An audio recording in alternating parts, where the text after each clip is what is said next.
Rhapsody of realities आज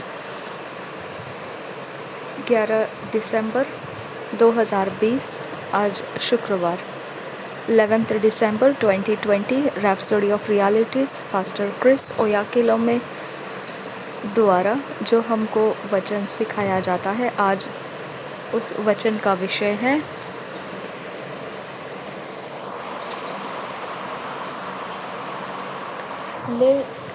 live in truth, सच्चाई में जिए। लिव इन ट्रूथ, सच्चाई में जिए। जॉन 8:32।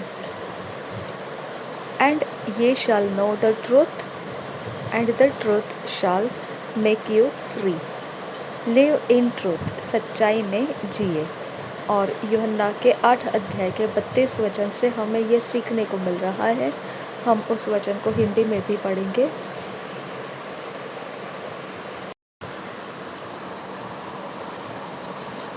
यूहन्ना का सुसमाचार 8 अध्याय 32 वचन ऐसा कहता है, तुम सत्य को जानोगे और सत्य तुम्हें स्वतंत्र करेगा। तुम सत्य को जानोगे और सत्य तुम्हें स्वतंत्र करेगा। तुम सत्य को जानोगे और सत्य तुम्हें स्वतंत्र करेगा। We are created by God's word, and His word is truth. That means we were created by truth. हम परमेश्वर के वचन से सृष्टि किए गए हैं और उसका वचन सच्चाई है। इसका मतलब यह है कि हम सच्चाई से सृष्टि किए गए हैं। This is why truth has an eternal effect on your spirit. It has an eternal effect of success, victory, prosperity, health in your life, because truth is your source.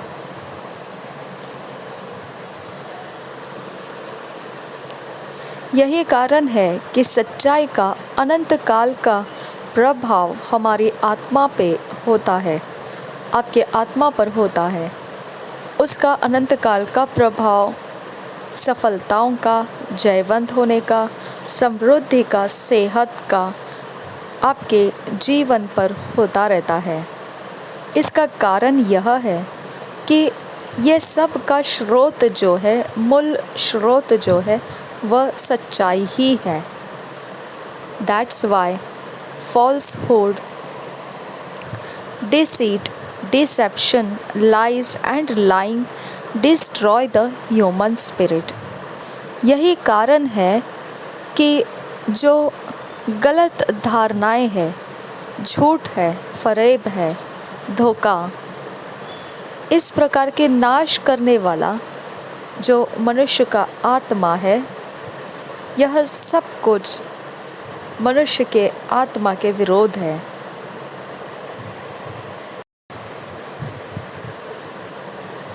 झूठ, फरेब, धोखा और इस प्रकार के जो भी है, वो मनुष्य के आत्मा को नाश कर देता है। यह सब कुछ मनुष्य के आत्मा के विरोध है और मनुष्य के आत्मा को वो नाश करता है। Lying is not consistent with your nature. झूठ आपके स्वभाव के साथ समरूप नहीं है। वह अपने आप को आपका स्वभाव नहीं बना सकता है। वह आपके स्वभाव के साथ मेल रखने वाला नहीं है। Some people tell lies out of fear of punishment, while others do it for plain deception. कुछ लोग झूठ बोलते हैं एक गुनाह के जो परिणाम होते हैं उसके भय रखते हुए, और दूसरे जो होते हैं वह केवल धोखा देने के लिए झूठ बोलते हैं। Whatever your excuse might be, train yourself to tell the truth at all times. तो आपका झूठ बोलने का कारण कोई भी क्यों ना हो, अपने आप को आप व्यवस्थित कीजिए, सिखाइए। आप सच ही को हमेशा बोलेंगे। Our theme verse says, "And ye shall know the truth, and the truth shall make you free." Because man was created by God to be free, to be at liberty, to serve Him. He can't be bound because truth is His true nature. हमारा शुरुआती जो वचन था वह यही था कि सच्चाई हमें मालूम पड़ेगी और सच्चाई हमको आज़ाद करेगी, क्योंकि यह मनुष्य को सृष्टि किया है परमेश्वर ने आज़ाद रहने के लिए और आज़ाद रहकर उसकी सेवा करने के लिए। तो मनुष्य बंधा नहीं रह सकता, क्योंकि सच्चाई उसका सच स्वभाव है।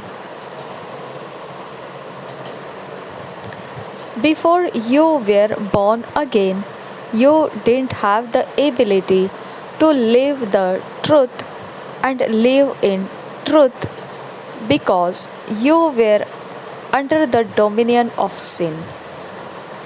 इससे पहले कि आपने नया जन्म पाया हुआ था, आपके पास ये काबिलियत नहीं थी कि आप सच्चाई में जीवन जी सके। और सच्चाई में जीवन जीना, इसका कारण यह था कि आप उस पाप के प्रभुत्व के नीचे पड़े हुए थे। But now the Bible says, "For sin shall not have dominion over you." Romans 6:14। परंतु अब पवित्र बाइबल ये बताता है रोमियो के 6:14 में, रोमियो के 6:14 में वचन बताता है, तब तुम पर पाप की प्रभुता न होगी, क्योंकि तुम व्यवस्था के अधीन नहीं वरन अनुग्रह के अधीन हो। तब तुम पर पाप की प्रभुता न होगी, क्योंकि तुम व्यवस्था के अधीन नहीं वरन अनुग्रह के अधीन हो। You have the ability to do away with the habit of telling lies. आपके पास वो काबिलियत है कि आप झूठ बोलने की आदत को अपने से दूर कर सकते हो। You don't need to cry or even ask God to take it away from you.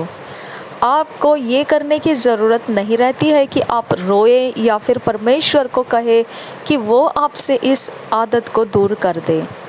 Simply make up your mind to put away lying. केवल अपने मन को बना लीजिए कि आप झूठ का सहारा न लेते हुए उसे दूर कर देंगे। The Bible says, "If you want a happy, good life, keep control of your tongue and guard your lips from telling lies." 1 Peter 3:10 verse। पहला पत्रस 3 उसका 10 वचन इस प्रकार से हमको बताता है पवित्र बाइबल में,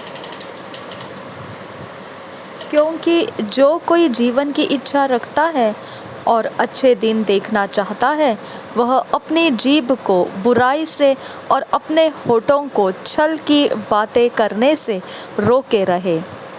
क्योंकि जो कोई जीवन की इच्छा रखता है और अच्छे दिन देखना चाहता है, वह अपनी जीभ को बुराई से और अपने होठों को छल की बातें करने से रोके रहे।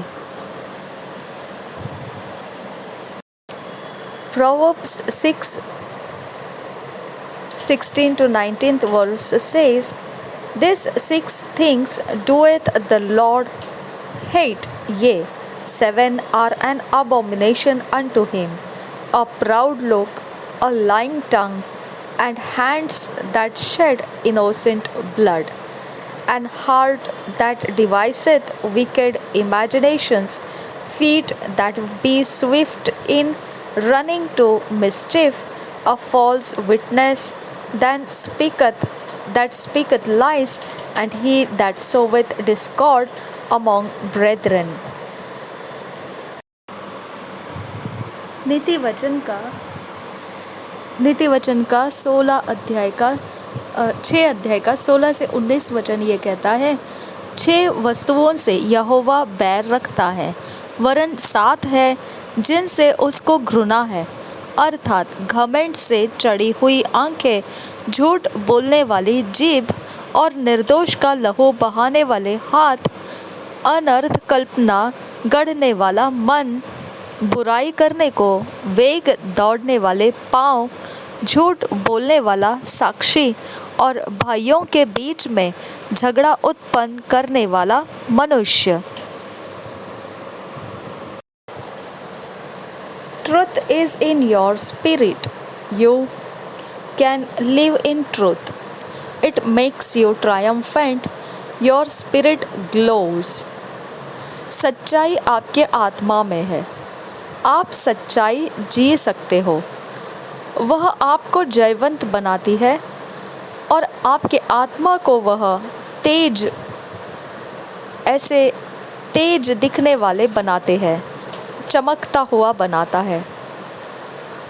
इट डज नॉट, तेजस्वी बनाता है, वो आत्मा को तेजस्वी बनाता है। It does not matter in what situation you may find yourself. Truth will put you over because truth is eternal. Praise God. आपको ये परवाह नहीं करना है कि आप कौन सी परिस्थिति में अपने आप को देख रहे हैं। सच्चाई सबके ऊपर चढ़ जाती है क्योंकि सच्चाई अनंत काल की है। प्रभु की प्रशंसा हो, परमेश्वर की प्रशंसा हो। कन्फेशन, अंगीकार करेंगे। जब आप हिंदी में इसे अंगीकार करना चाहते तो हिंदी में कीजिए, जब आप इसे इंग्लिश में अंगीकार करना चाहते इंग्लिश में करना है, लेकिन मुंह से इसे अंगीकार करना बेहद ज़रूरी है। God's word guides my thoughts, habits, character and ultimately builds my life. I have the dominion over every kind of sin. I live in truth because truth is my true nature. Therefore, I am triumphant over every situation, ever glowing in the Spirit. Praise God. परमेश्वर का वचन मेरी सोचों को, आदतों को और साथ साथ मेरे जीवन को बढ़ने और बंधने में मार्गदर्शन करता है। मुझे सब प्रकार के पाप के ऊपर प्रभुत्व मिला है। मैं सच्चाई में जीता हूँ क्योंकि सच्चाई मेरी असली स्वभाव है। इसलिए मैं हर एक परिस्थिति के ऊपर जयवंत होकर जीता हूँ, सदैव तेजस्वी होकर आत्मा में। परमेश्वर की प्रशंसा हो। एफिशिएंस, अब जो मेडिटेशन के लिए आज जो हमें पढ़ने के लिए, जो मनन करने के लिए जो वचन दिए हैं वो है Ephesians 4 chapter 25 verse, Proverbs 12 chapter 19th verse, Colossians 3 chapter 9th verse, ज़करिया 8th चैप्टर 16th वर्स। हम पढ़ेंगे इफिसियों की पत्री 4 अध्याय 25 वचन, नीति वचन 12 अध्याय 19 वचन और कोलोसियों की पत्री 3 अध्याय 9 वचन, जकरिया 8 अध्याय 16 वचन। ये इंग्लिश में जब हम पढ़ेंगे तो अलग अलग ट्रांसलेशन में से दिया है। जो पहला वचन है एफिशियंस 4:25, ये TLB ट्रांसलेशन से दिया है। कोलोशियंस NLT में से दिया है, न्यू लिविंग ट्रांसलेशंस। और जकरिया 8:16 गुड न्यूज़ बाइबल में से दिया है। और ये प्रकार से है इंग्लिश के वर्शंस। तो हम ऐसे करेंगे कि जब वो वर्शंस के अनुसार हम बदलते जाएंगे इंग्लिश के वचन को पढ़ना, तब हम उसे बताते जाएंगे कौन से वर्शन में से हम पढ़ रहे हैं इंग्लिश के वचन। लेकिन हिंदी में जब इन वचनों को पढ़ा जाएगा तो BSI बाइबल में से हम पढ़ेंगे। हम एफिशिएंस से शुरू करेंगे। ये मनन करने के लिए दिए गए वचन है। Ephesians 4th chapter 25 verse, TLB version में से हम पढ़ रहे हैं।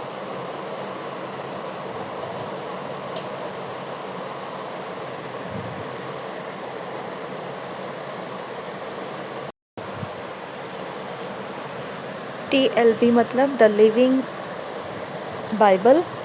हम इंग्लिश में उस वर्शन में से पढ़ रहे हैं, द लिविंग बाइबल TLB में से। Ephesians 4th chapter 25 verse.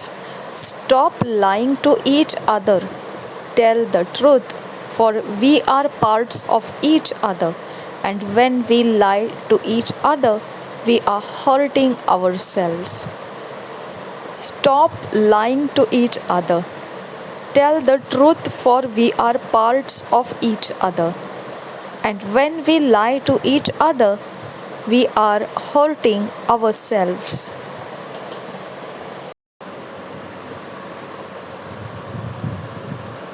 इफिसियों की पत्री 4 अध्याय का 25 वचन। इस कारण झूठ बोलना छोड़कर हर एक अपने पड़ोसी से सच बोले, क्योंकि हम आपस में एक दूसरे के अंग हैं। इस कारण झूठ बोलना छोड़कर हर एक अपने पड़ोसी से सच बोले, क्योंकि हम आपस में एक दूसरे के अंग हैं।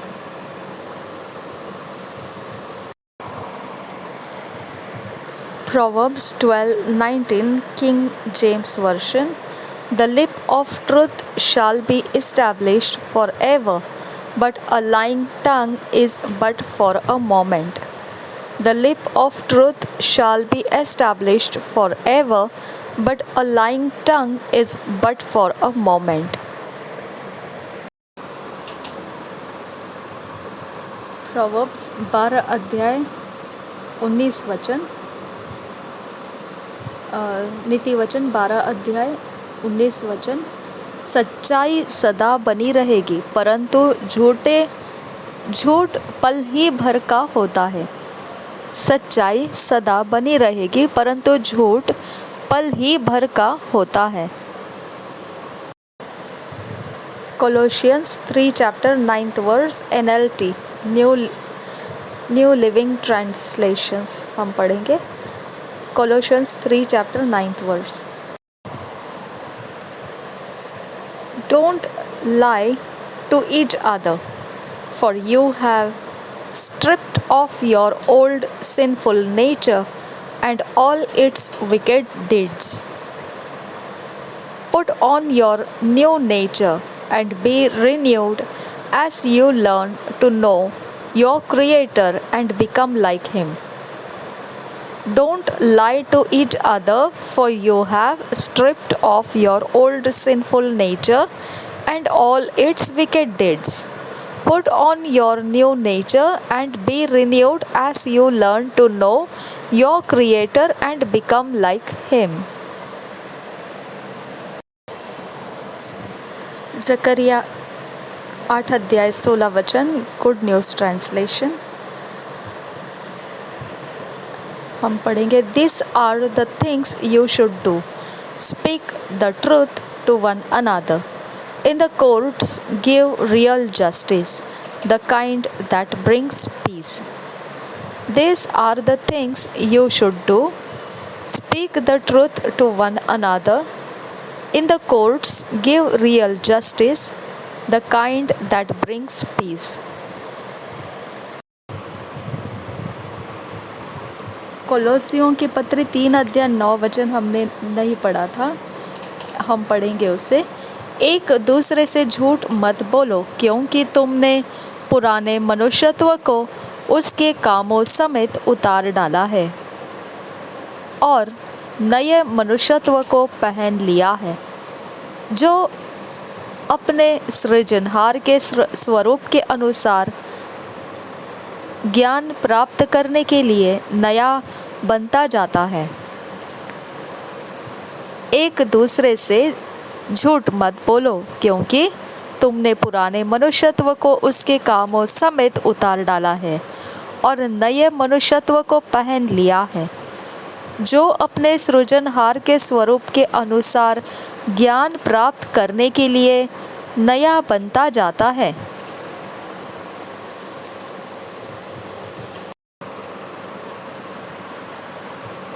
जकरिया 8:16।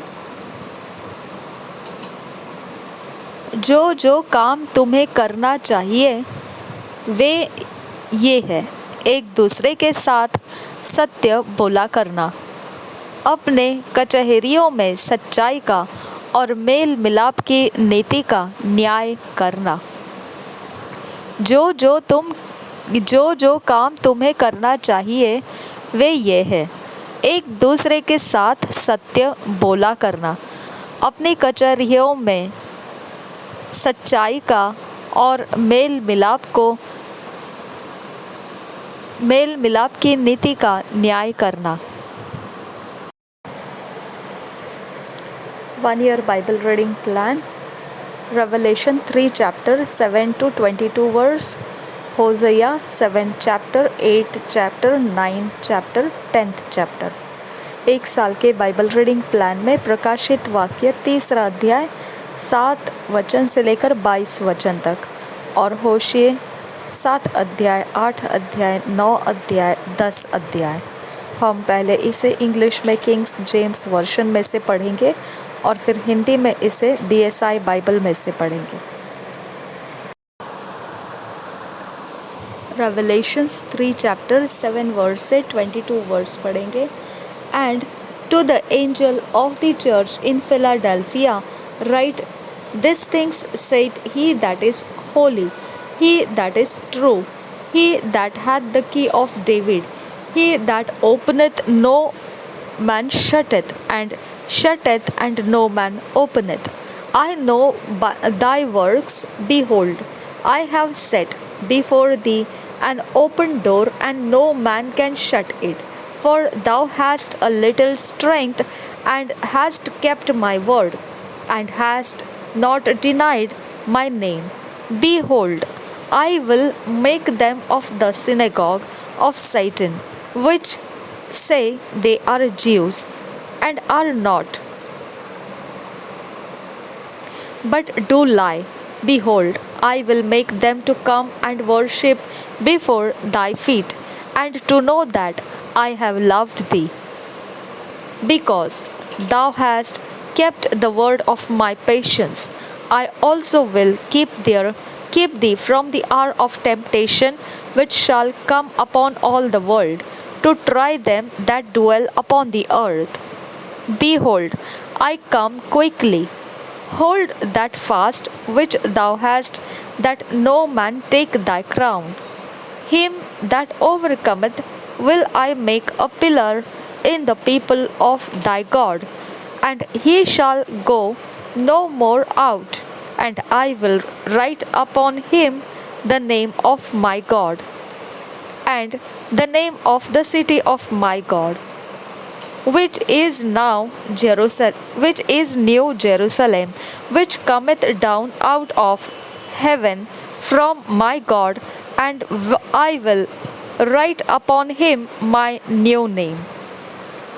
He that hath an ear, let him hear what the Spirit saith unto the churches. And unto the angel of the church of the Laodiceans write, these things saith the Amen, the faithful and true witness, the beginning of the creation of God.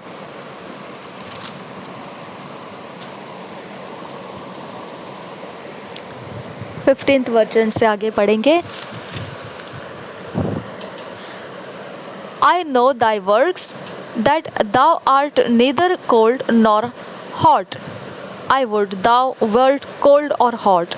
So then, because thou art lukewarm and neither cold nor hot, I will spew thee out of my mouth, because thou sayest, I am rich and increased with goods, and have need of nothing, and knowest not that thou art wretched and miserable, and poor, and blind, and naked.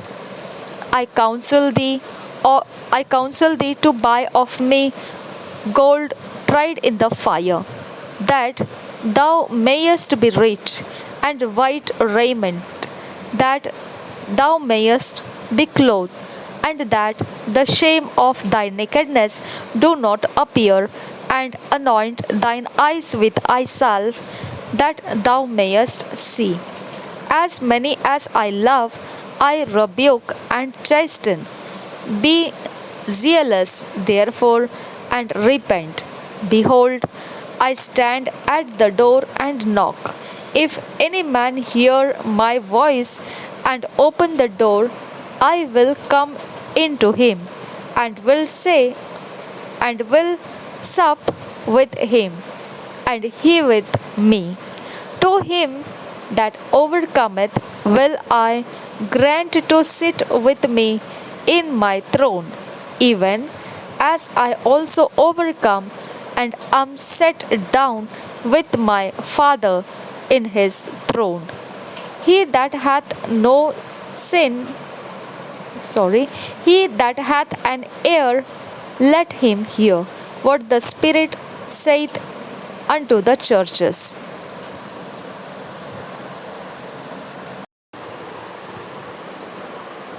प्रकाशित वाक्य 3 अध्याय 7 वचन से 22 वचन तक पढ़ेंगे। फिलेदल्फिया को संदेश। फिलेदल्फिया की कलीसिया के दूत को यह लिख,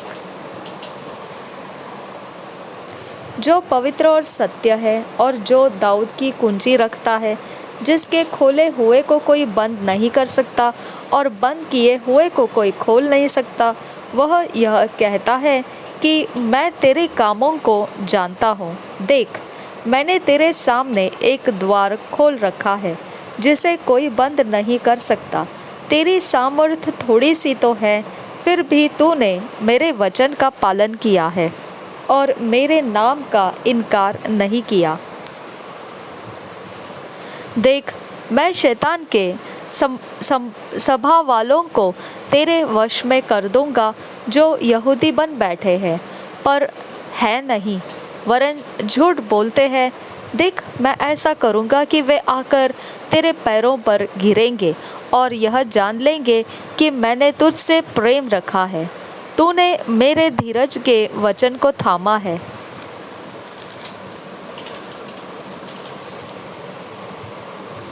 इसलिए मैं भी तुझे परीक्षा के उस समय बचा रखूंगा, जो पृथ्वी पर रहने वालों के परखने के लिए और सारे संसार पर आने वाला है। मैं शीघ्र ही आने वाला हूँ। जो कुछ तेरे पास है उसे थामे रहे, कि कोई तेरा मुकुट छीन न ले।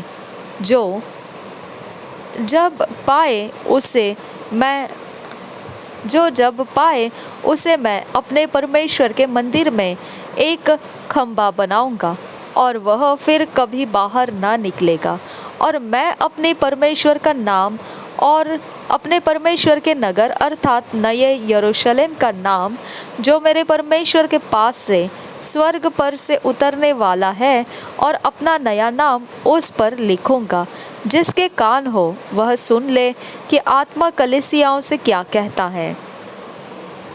लौदीकिया को संदेश।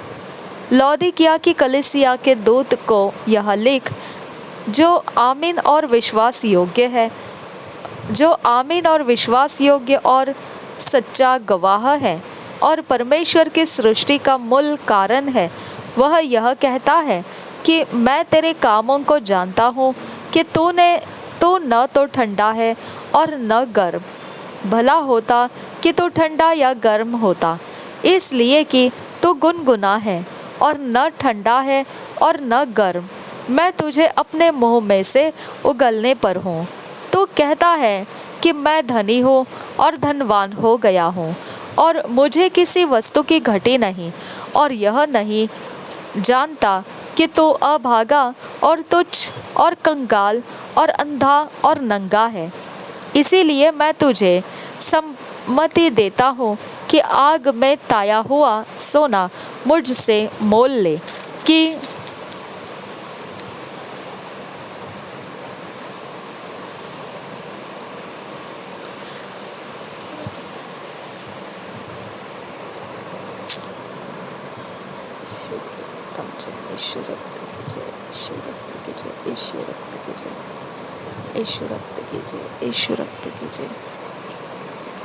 Thank you Jesus, thank you Jesus.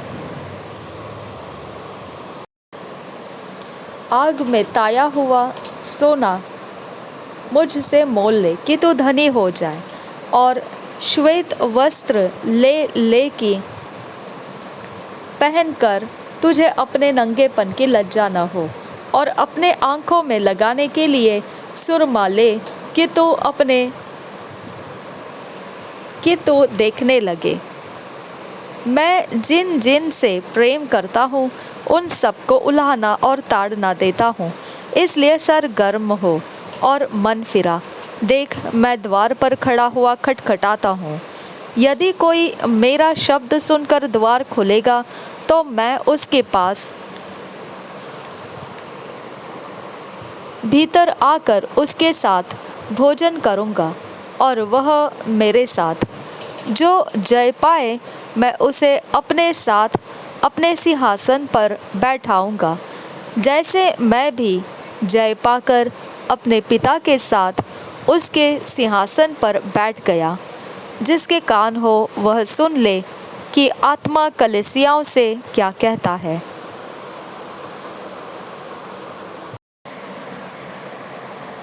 Hosea chapter 7 King James version में से हम पढ़ेंगे, और reproof of manifold sins first verse से पढ़ेंगे।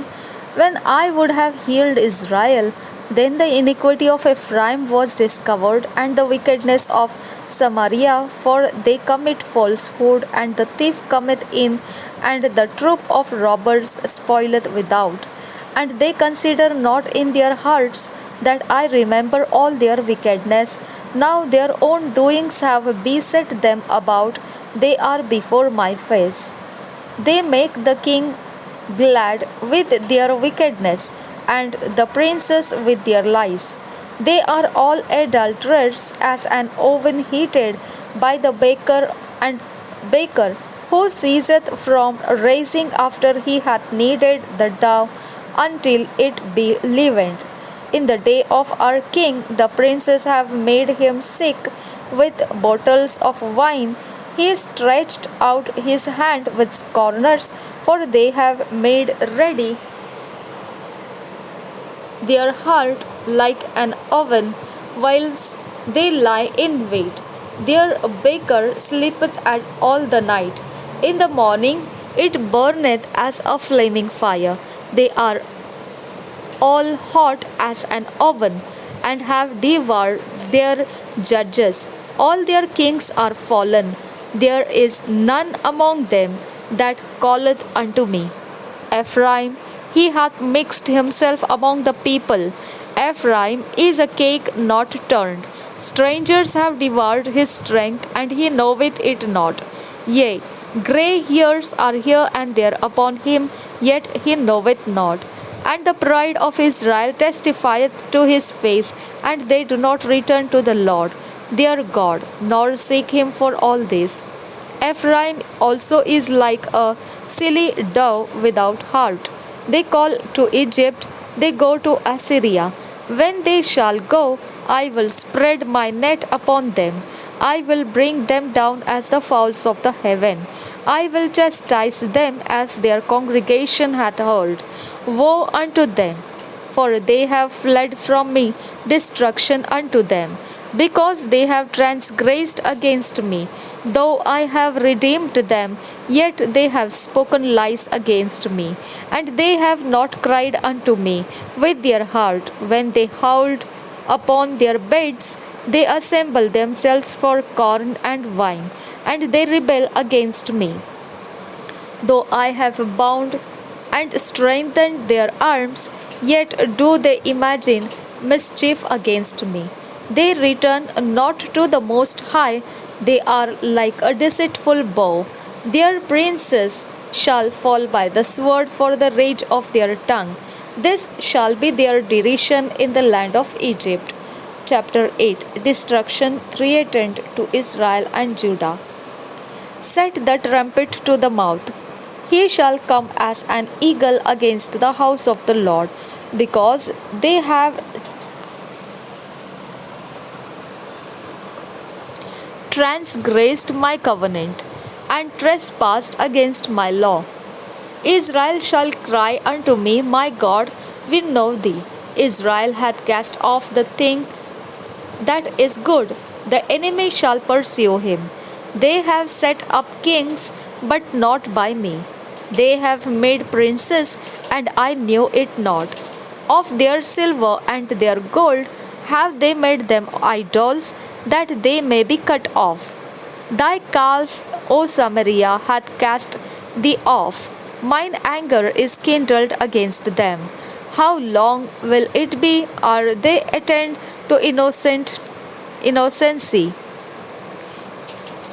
How long until it be ere they attend to innocency?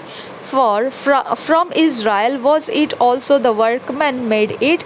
Therefore it is not God, but the calf of Samaria shall be broken in pieces. For they have sown the wind, and they shall reap the whirlwind. It hath no stock, the bud shall yield no meal. If so be it yield, the strangers shall swallow it up. Israel is swallowed up now, shall they be among the Gentiles as a vessel wherein no pleasure. For they are gone up to Assyria, a wild ass alone by himself. Ephraim hath hired lovers. Yea, though they have hired among the nations, now will I gather them, and they shall sorrow a little for the burden of the king of princes. Because Ephraim hath made many altars to sin, altars shall be unto him to sin. I have written to him the great things of my law, but they were counted as a strange thing. They sacrifice flesh for the sacrifices of mine offerings, and eat it, but the Lord accepteth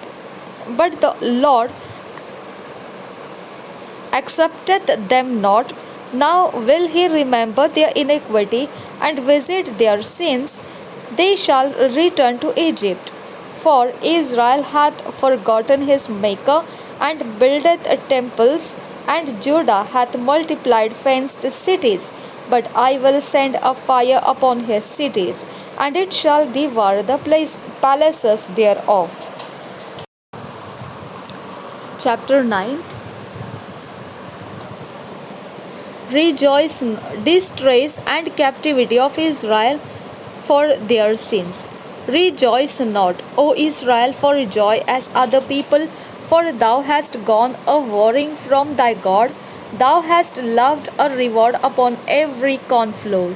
The floor and the winepress shall not feed them, and the new wine shall fail in her.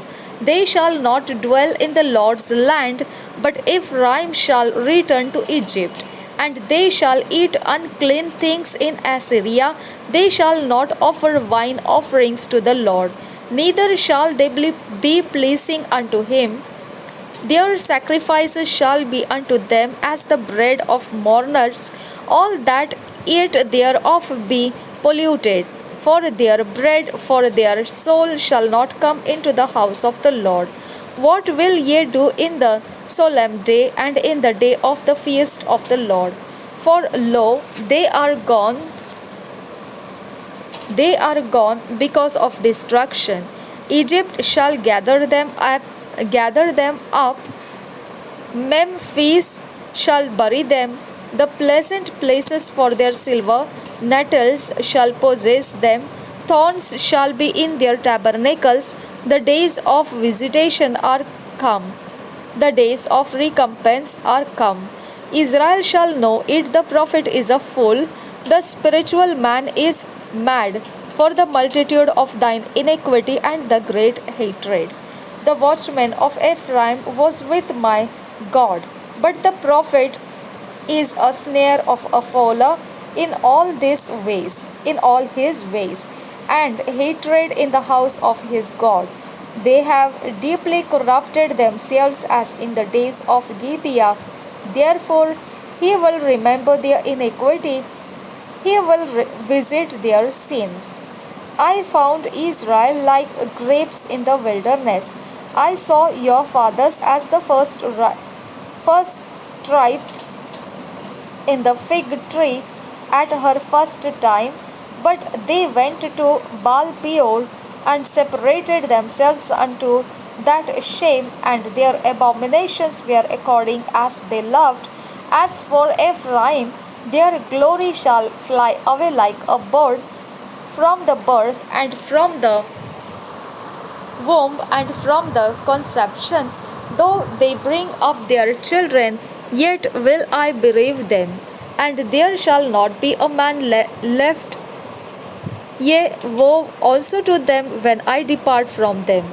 Ephraim, as I saw, Tyrus is planted in a pleasant place, but Ephraim shall bring forth his children to the murderer.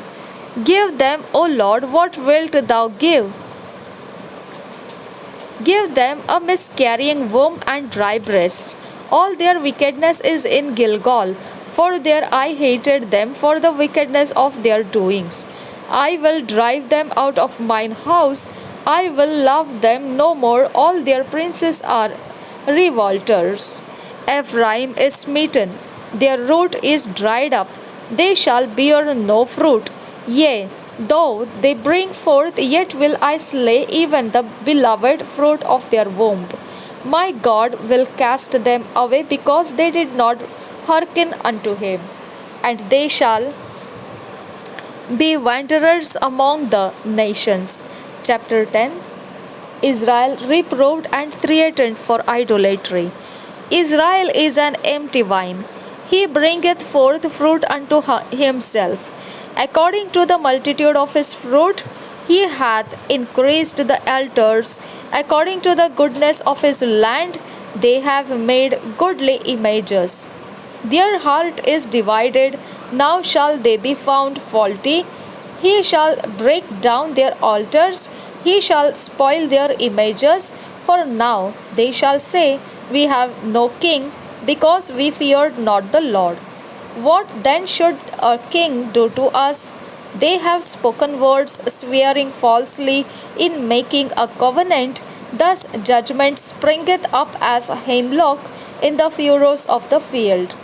The inhabitants of Samaria shall fear because of the calves of Beth-aven. For the people thereof shall mourn over it, and the priests thereof that rejoiced on it, for the glory thereof, because it is departed from it. It shall be also carried unto Assyria for a present to King Jareb. Ephraim shall receive shame, and Israel shall be ashamed of his own counsel. As for Samaria, her king is cut off as the foam upon the water. The high places also of Aven, the sin of Israel, shall be destroyed. The thorn and the thistle shall come up on their altars, and they shall say to the mountains, cover us, and to the hills, fall on us. O Israel, thou hast sinned from the days of Gibeah. There they stood the battle in Gibeah against the children of iniquity, did not overtake them. It is in my desire that I should chastise them, and the people shall be gathered against them, when they shall bind themselves in their two furrows. And Ephraim is as an heifer that is taught and loveth to tread out the corn, but I passed over upon her fair neck. I will make Ephraim to ride, Judah shall plow, and Jacob shall break his clods. Sow to yourselves in righteousness, reap in mercy, break up your fallow ground, for it is time to seek the Lord, till he come and rain righteousness upon you. Ye have ploughed wickedness, ye have reaped iniquity, ye have eaten the fruit of lies, because thou didst trust in thy way, in the multitude of thy mighty men.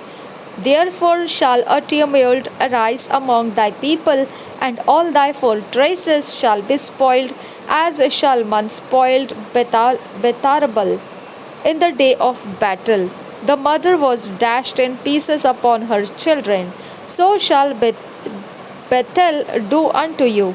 Because of your great wickedness in a morning shall the king of Israel utterly be cut off.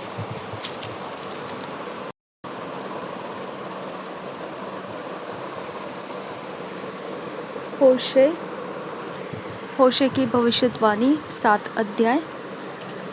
होशे की भविष्यवाणी 7 अध्याय से हम पढ़ेंगे।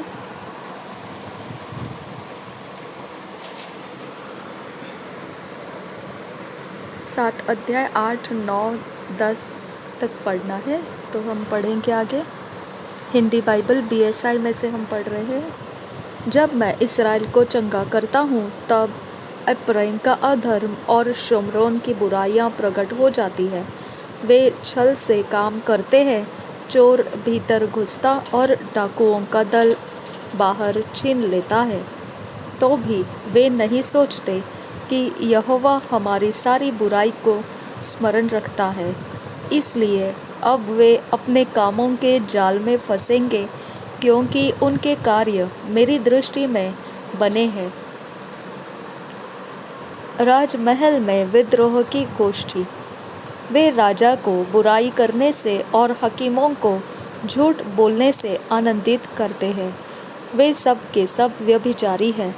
वे उस तंदूर के समान हैं जिसको पकाने वाला गर्म करता है, पर जब तक आटा गूंधा नहीं जाता और खमीर से फूल नहीं चुकता, तब तक वह आग को नहीं उस्काता। हमारे राजा के जन्मदिन में हकीम दाख मधु पी कर चूर हुए। उसने ठट्टा करने वालों से अपना हाथ मिलाया। जब तक वे घात लगाए रहते हैं, तब तक वे अपना मन तंदूर के समान तैयार किए रहते हैं। उनका पकाने वाला रात भर सोता रहता है। वह भोर को तंदूर की धधकती लौ के समान लाल हो जाता है। वे सब के सब तंदूर के समान धधकते और अपने न्यायियों को भस्म करते हैं। उनके सब राजा मारे गए हैं और उनमें से कोई मेरी दुहाई नहीं देता है। इस्राएल और अन्य जातियाँ। 8 वचन से आगे।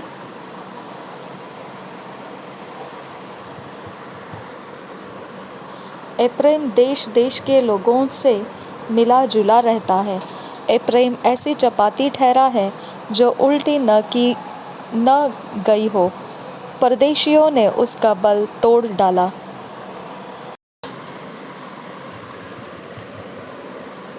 परंतु वह इसे नहीं जानता। उसके सिर में कहीं कहीं पके बाल है, परंतु वह इसे भी नहीं जानता। इस्राएल का गर्व उसी के विरुद्ध साक्षी देता है। इन सब बातों के रहते हुए भी वे अपने परमेश्वर यहोवा की ओर नहीं फिरे और न उसको ढूंढा है। एप्रैम एक भोली पंडुकी के समान हो गया है, जिसके कुछ बुद्धि नहीं। वे मिस्रियों की दुहाई देते और अश्शूर को चले जाते हैं। जब वे जाए, तब उनके ऊपर मैं अपना जाल फैलाऊंगा। मैं उन्हें ऐसा खींच लूँगा जैसे आकाश के पक्षी खींचे जाते हैं।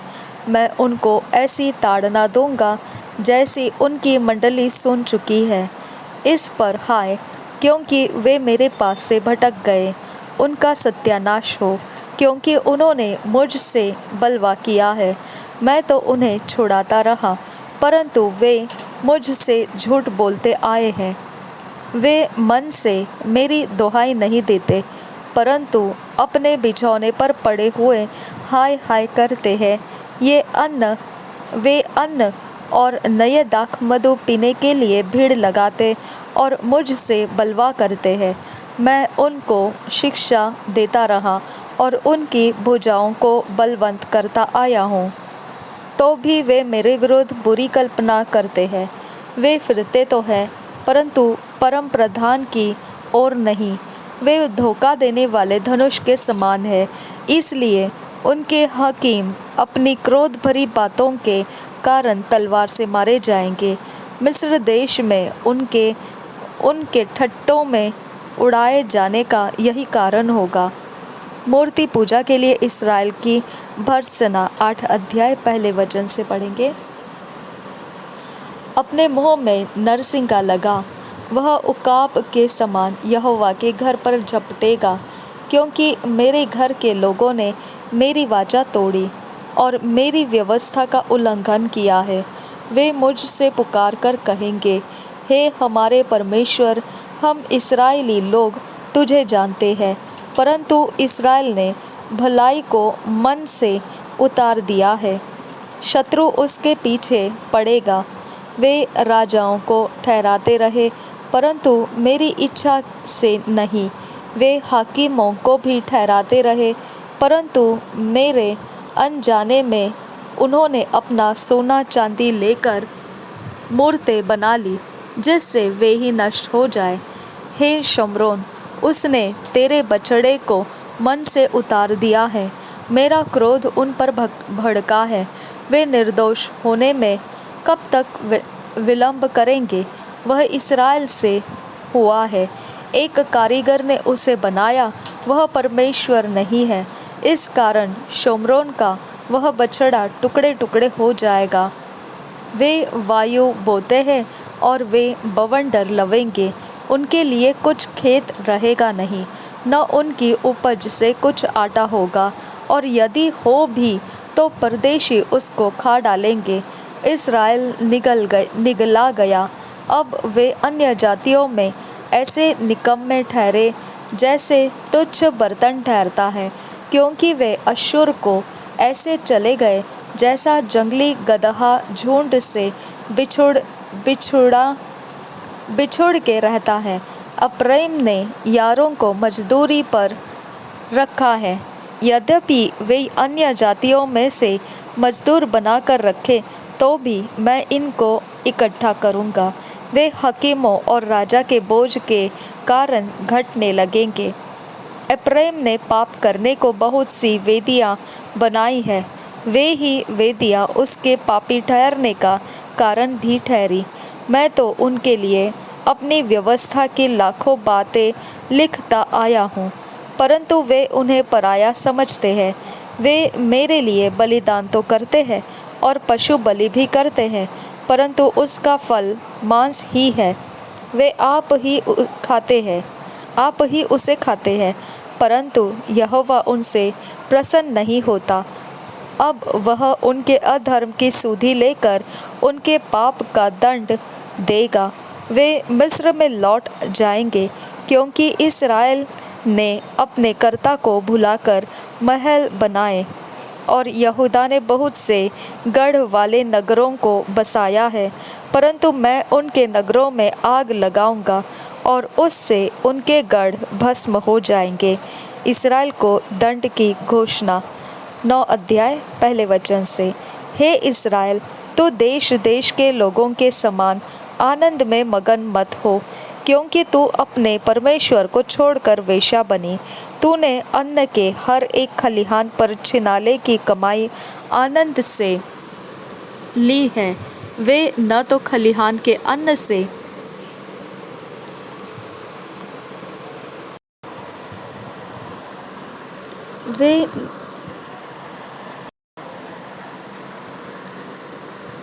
वे न तो खलिहान के अन्न से तृप्त होंगे और न कुंड के दाख मधु से, और नए दाख मधु के घटने से वे धोखा खाएंगे। वे यहोवा के देश में रहने न पाएंगे, परंतु एप्रैम मिस्र में लौट जाएगा और वे अश्शूर में अशुद्ध वस्तुएं खाएंगे। वे यहोवा के लिए दाख मधु का अर्घ न देंगे और न उनके बलिदान उसको भाएंगे। उनकी रोटी शोक करने वालों का सा भोजन ठहरेगी। जितने उसे खाएंगे सब अशुद्ध हो जाएंगे, क्योंकि उनकी भोजन वस्तु उनकी भूख बुझाने ही के लिए होगी। वह यहोवा के भवन में न आ सकेगी। नियत समय के पर्व और यहोवा के उत्सव के दिन तुम क्या करोगे? देखो, वे नष्ट होने के डर के मारे चले गए, परंतु वहाँ मर जाएंगे और मिस्री उनके शव इकट्ठा करेंगे और मोप के निवासी उनको मिट्टी देंगे। उनकी मनभावनी चांदी की वस्तुएं बिच्छू पेड़ों के बीच में पड़ेगी और उनके तंबुओं में झड़ बेरी उगेगी। दंड के दिन आए हैं, बदला लेने के दिन आए हैं, और इस्राएल यह जान लेगा उनके बहुत से अधर्म और बड़े द्वेष के कारण भविष्यद्वक्ता तो मूर्ख, और जिस पुरुष पर आत्मा उतरता है वह बावला ठहरेगा। अप्रैम मेरे परमेश्वर की ओर से पहरुआ है। भविष्यद्वक्ता सब मार्गों में बहलिए का फंदा है, और वह अपने परमेश्वर के घर में बैरी हुआ है। वे गिबा के दिनों की भांति अत्यंत बिगड़े हैं, इसलिए वह उनके अधर्म की सुधि लेकर उनके पाप का दंड देगा। इस्राएल का पाप और उसका प्रतिफल। मैंने इस्राएल को ऐसा पाया जैसे कोई जंगल में दाख पाए, और तुम्हारे पुरखाओं पर ऐसे दृष्टि की जैसे अंजीर के पहले फलों पर दृष्टि की जाती है। परंतु उन्होंने पोर के बाल के पास जाकर अपने को लज्जा का कारण होने के लिए अर्पण कर दिया, और जिस पर मोहित हो गए थे वे उसी के समान घिनौने हो गए। एप्रैम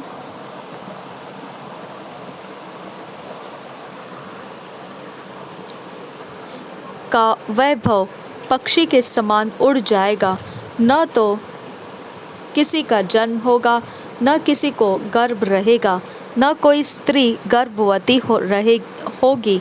चाहे वे अपने बाल बच्चों का पालन पोषण कर बड़े भी करे, तो भी मैं उन्हें यहाँ तक निर्वंश करूँगा कि कोई भी न बचेगा। जब मैं उनसे दूर हो जाऊँगा तब उन पर हाय। जैसा मैंने सोर को देखा वैसा एप्रैम को भी मनभावने स्थान में बसा हुआ देखा, तो भी उसे अपने बच्चों को घातक के सामने तो जाना पड़ेगा। हे यहोवा, उनको दंड दे। तू क्या देगा? यह कि उनकी स्त्रियों के गर्भ गिर जाए और स्तन सूखे रहे। इस्राएल का न्याय। उनकी सारी बुराई गिलगाल में है, वही मैंने उनसे घृणा की। उनके बुरे कामों के कारण मैं उनको अपने घर से निकाल दूंगा, उनसे फिर प्रीति न रखूंगा, क्योंकि उनके सब हकीम बलवा करने वाले हैं। एप्रैम मारा हुआ है, उनकी जड़ सूख गई, उनमें फल न लगेगा। चाहे उनकी स्त्रियां बच्चे भी जने, तो भी मैं उनके जन्मे हुए दुलारों को मार डालूंगा। इस्राएल के विषय नबी की चेतावनी। मेरा परमेश्वर उनको निकम्मा ठहराएगा, क्योंकि उन्होंने उसकी नहीं सुनी। वे जाति जाति के बीच मारे मारे फिरेंगे। 10 अध्याय पहले वचन से। इस्राएल एक लहलहाती हुई दाखलता सी है, जिसमें बहुत से फल भी लगे, परंतु ज्यों-ज्यों उसके फल बढ़े त्यों-त्यों उसने अधिक वेदियां बनाई। जैसे जैसे उसको भूमि सुधरी वैसे ही वे सुंदर लाटे बनाते गए। उनका मन बटा हुआ है, अब वे दोषी ठहरेंगे। वह उनकी वेदियों को तोड़ डालेगा और उनकी लाटों को टुकड़े टुकड़े करेगा। अब वे कहेंगे, हमारे कोई राजा नहीं है, क्योंकि हमने यहोवा का भय नहीं माना।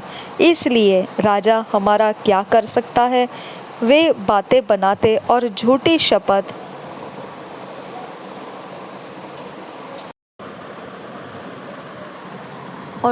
शपथ खाकर वाचा बांधते हैं। इस कारण खेत की रेघारियों में धतूरे के समान दंड फलेगा। सामरिया के निवासी बेतावेन के बछड़े के लिए डरते रहेंगे और उसके लोग उसके लिए विलाप करेंगे, और उसके पुजारी जो उसके कारण मगन होते थे उसके प्रताप के लिए इस कारण विलाप करेंगे, क्योंकि वह उनमें से उठ गया है। वह यारेब राजा की भेंट ठहरने के लिए अश्शूर देश में पहुंचाया जाएगा। एप्रैम लज्जित होगा और इस्राएल भी अपनी युक्ति से लजाएगा। सामरिया अपने राजा समेत जल के बुलबुले के समान मिट जाएगा। अवेन के ऊंचे स्थान जो इस्राएल का पाप है वे नष्ट होंगे। उनकी वेदियों पर झड़ बेरी पेड़ और ऊंट कटारे उगेंगे, और उस समय लोग पहाड़ों से कहने लगेंगे, हमको छिपा लो, और टीलों से कि हम पर गिर पड़ो। परमेश्वर द्वारा इस्राएल पर दंड की घोषणा। हे इस्राएल, तू गिबा के दिनों से पाप करता आया है, वे उसी में बने रहे। क्या वे गिबा में कुटिल मनुष्यों के संग लड़ाई में न फंसे? जब मेरी इच्छा होगी तब मैं उन्हें ताड़ना दूंगा, और देश देश के लोग उनके विरुद्ध इकट्ठे हो जाएंगे, क्योंकि वे अपने दोनों अधर्मों में फंसे हुए हैं। एप्रैम सीखी हुई बछिया है, जो अन्न दावने से प्रसन्न होती है, परंतु मैंने उसकी सुंदर गर्दन पर जुआ रखा है। मैं एप्रैम पर सवार चढ़ाऊंगा, यहूदा हल और याकूब हेंगा खींचेगा। अपने लिए धर्म का बीज बोवो, तब करुणा के अनुसार खेत काटने पाओगे। अपनी पड़ती भूमि को जोतो। देखो, अभी यहोवा के पीछे हो लेने का समय है कि वह आए और तुम्हारे ऊपर उद्धार बरसाए। तुमने दुष्टता के लिए हल जोता और अन्याय का खेत काटा है, और तुमने धोखे का फल खाया है। यह इसलिए हुआ क्योंकि तुमने अपनी को व्यवहार पर और अपने बहुत से वीरों पर भरोसा रखा था।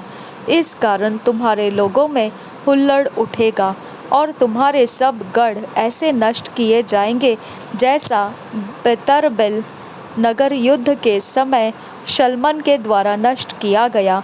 उस समय माताएं अपने बच्चों समेत पटक दी गई थी। तुम्हारा अत्यंत बुराई के कारण बेतेल से भी इसी प्रकार का व्यवहार किया जाएगा। भोर होते ही इस्राएल का राजा पूरी रीति से मिट जाएगा। 2 years बाइबल रीडिंग प्लान, 2 साल का Bible reading plan. Revelation 11 chapter 11 to 19th verse, Jonah 3 chapter और 4 चैप्टर। 2 साल के बाइबल रीडिंग प्लान में प्रकाशित वाक्य 11 अध्याय 11 से 19 वचन तक, और योना 3 अध्याय 4 अध्याय। इंग्लिश में हम किंग्स जेम्स वर्शन में से पढ़ेंगे और हिंदी में BSI बाइबल में से।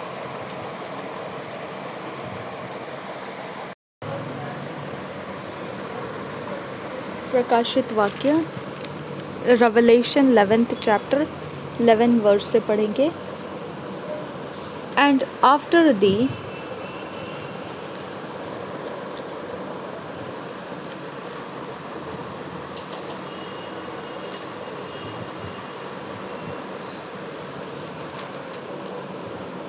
And after 3 days and half, the Spirit of life from God entered into them, and they stood upon their feet, and great fear fell upon them which saw them.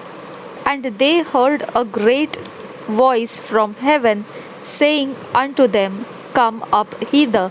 And they ascended up to heaven in a cloud, and their enemies beheld them. And the same hour was there a great earthquake, and the 10th part of the city fell, and in the earthquake were slain of men 7,000, and the remnant were affrighted, and gave glory to the God of heaven. The second woe is past, and behold, the third woe cometh quickly.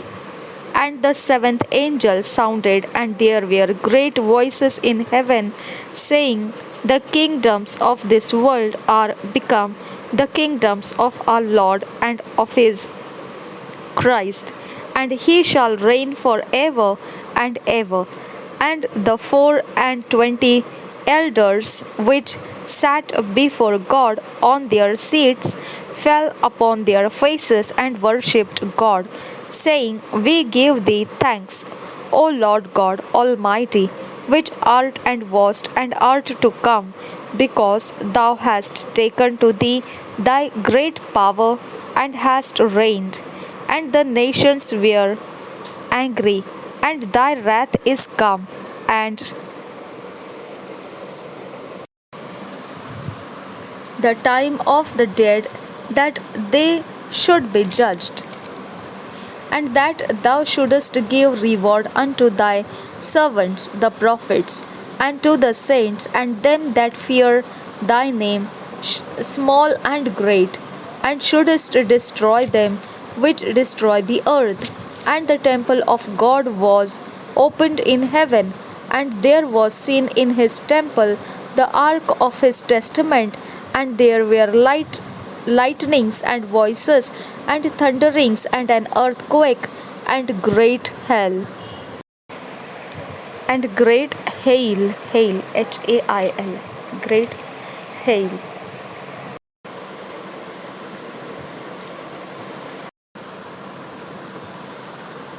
प्रकाशित वाक्य 11 अध्याय का 11 वचन से आगे।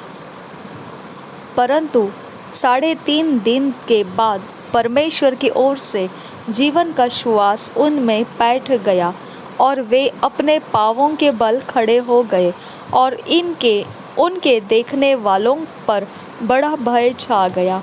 तब उन्हें स्वर्ग से एक बड़ा शब्द सुनाई दिया, यहाँ ऊपर आओ। यह सुन वे बादल पर सवार होकर अपने बैरियों के देखते देखते स्वर्ग पर चढ़ गए। फिर इसी घड़ी एक बड़ा भूकंप हुआ, और नगर का 10वां भाग गिर पड़ा, और उस भूकंप से 7,000 मनुष्य मर गए, और शेष डर गए और स्वर्ग के परमेश्वर को महिमा की।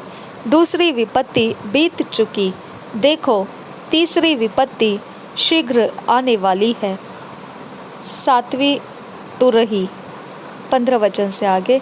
जब सातवें दूत ने तुरही फूंकी, तो स्वर्ग में इस विषय के बड़े बड़े शब्द होने लगे, जगत का राज्य हमारे प्रभु का और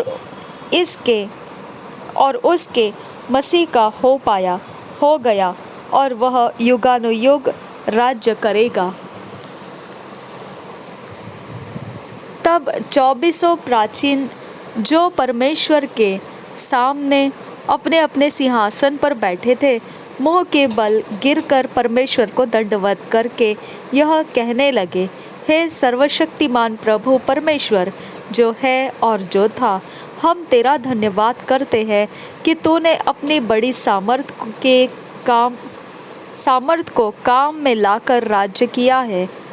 जातियों ने क्रोध किया, पर तेरा प्रकोप आ पड़ा, और वह समय आ पहुंचा है कि मरे हुओं का न्याय किया जाए, और तेरे दास भविष्यद्वक्ताओं और पवित्र लोगों को और इन छोटे बड़ों को जो तेरे नाम से डरते हैं बदला दिया जाए, और पृथ्वी के बिगाड़ने वाले नष्ट किए जाए। तब परमेश्वर का जो मंदिर स्वर्ग में है वह खोला गया, और उसके मंदिर में उसकी वाचा का संदूक दिखाई दिया, और बिजलियाँ और शब्द और गर्जन और भूकंप हुए और बड़े ओले पड़े।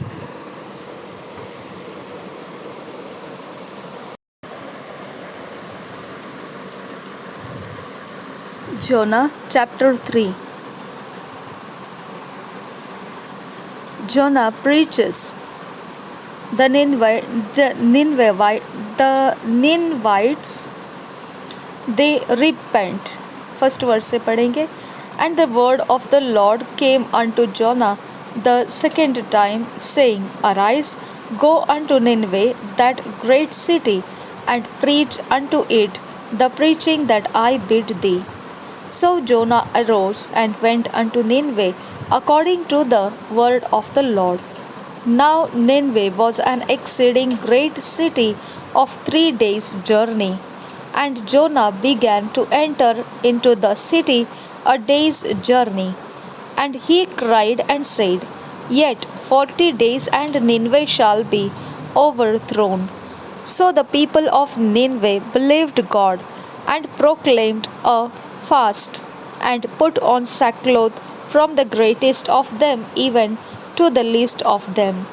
For word came unto the king of Nineveh, and he arose from his throne, and he laid his robe from him, and covered him with sackcloth, and sat in ashes. And he caused it to be proclaimed and published through Nineveh by the decree of the king and his nobles, saying, Let neither man nor beast, herd not flock, taste anything, let them not feed nor drink water, but let man and beast be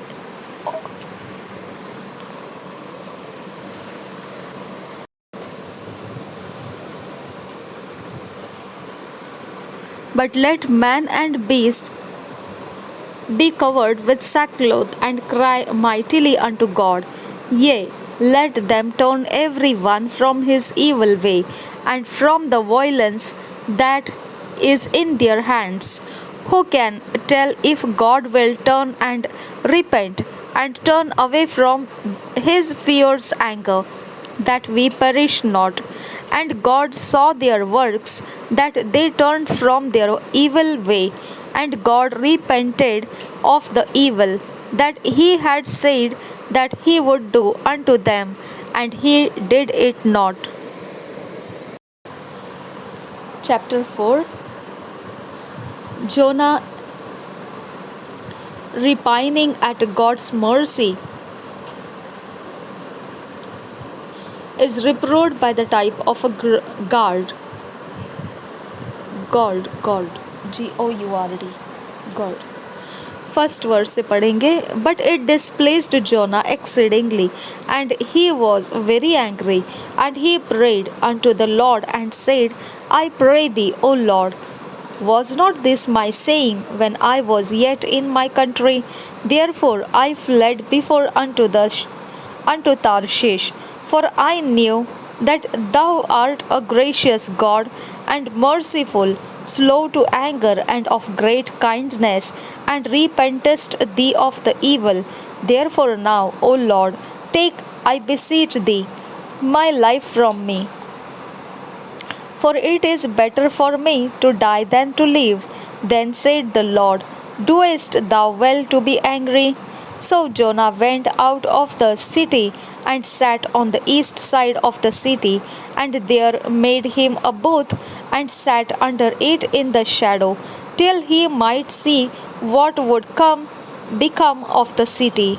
And the Lord God prepared a guard, and made it to come up over Jonah, that it might be a shadow over his head, to deliver him from his grief. So Jonah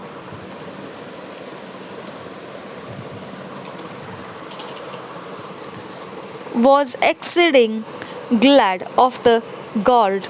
But God prepared a worm when the morning rose the next day, and it smote the God that it withered.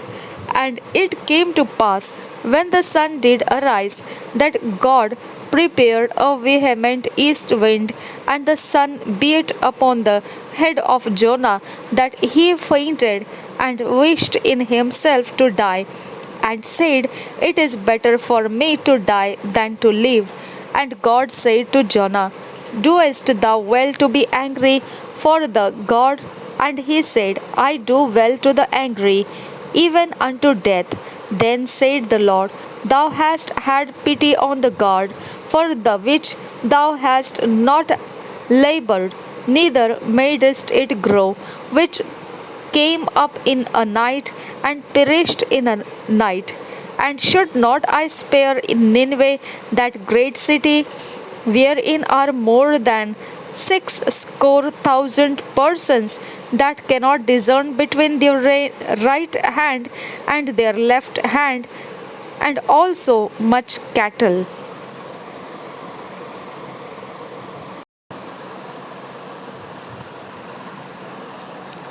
आज्ञा का मानना, योना का भविष्यवाणी का पुस्तक और 3 अध्याय पहले वचन से पढ़ेंगे। तब यहोवा का यह वचन दूसरी बार योना के पास पहुंचा, उठकर उस बड़े नगर निनवे को जा, और जो बात मैं तुझसे कहूँगा उसका उसमें प्रचार कर। तब योना यहोवा के वचन के अनुसार निनवे को गया। निनवे एक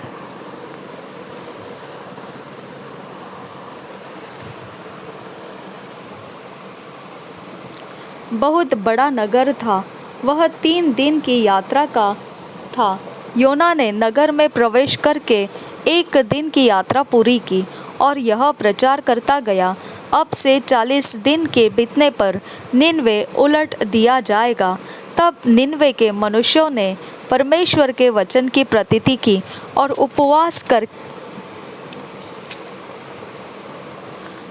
उपवास का प्रचार किया गया, और बड़े से लेकर छोटे तक सबों ने टाट ओढ़ा। तब यह समाचार निनवे के राजा के कान में पहुंचा, और उसने सिंहासन पर से उठ अपने राजकीय वस्त्र उतारकर टाट ओढ़ लिया और गढ़ पर बैठ गया। राजा ने प्रधानों से सम्मति लेकर निनवे में इस आज्ञा का ढिंढोरा पिटवाया, क्या मनुष्य, क्या गाय बैल, क्या भेड़ बकरी या अन्य पशु कोई कुछ भी न खाए।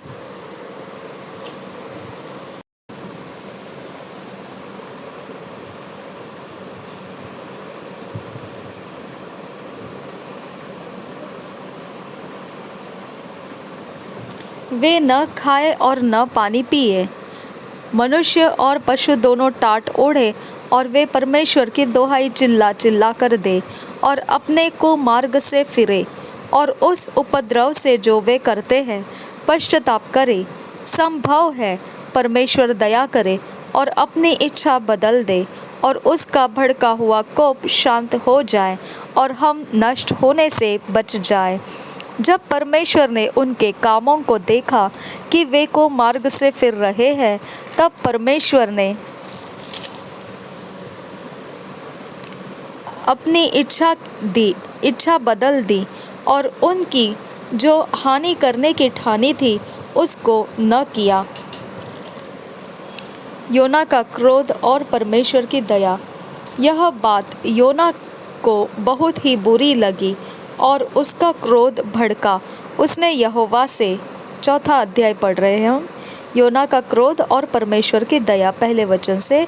यह बात योना को बहुत ही बुरी लगी और उसका क्रोध भड़का। उसने यहोवा से यह कहकर प्रार्थना की, हे यहोवा, जब मैं अपने देश में था तब क्या मैं यही बात न कहता था? इसी कारण मैंने तेरी आज्ञा सुनते ही तरशीश को भाग जाने के लिए फुर्ती की, क्योंकि मैं जानता था कि तू अनुग्रहकारी और दयालु परमेश्वर है और विलंब से कोप करने वाला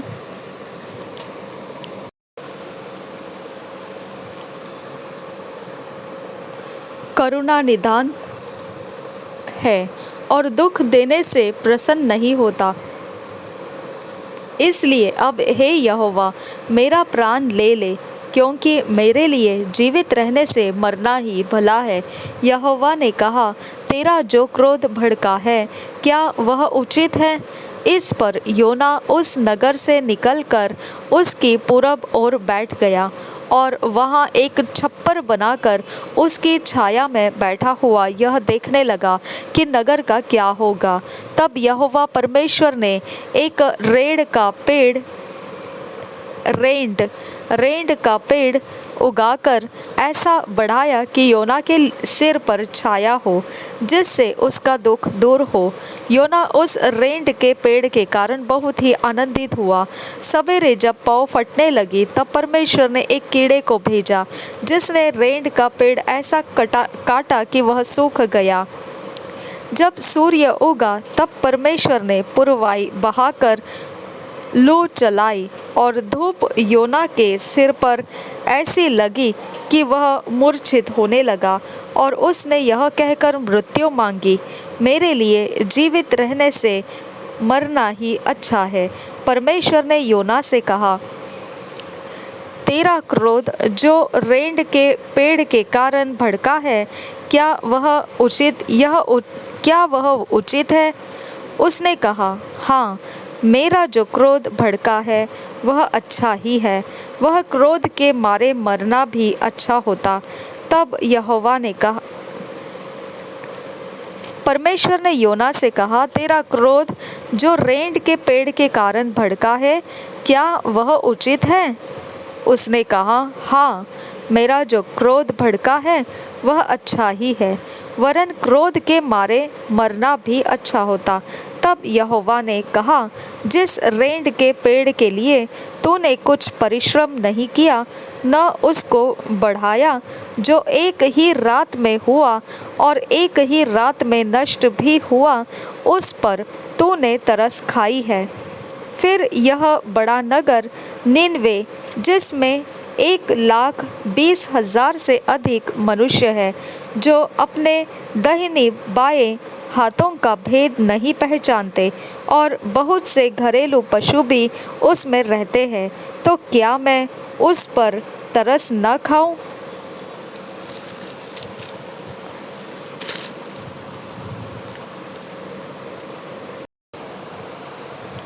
प्रभु यीशु हम सबके साथ बना रहे। आमेन, आमेन, आमेन।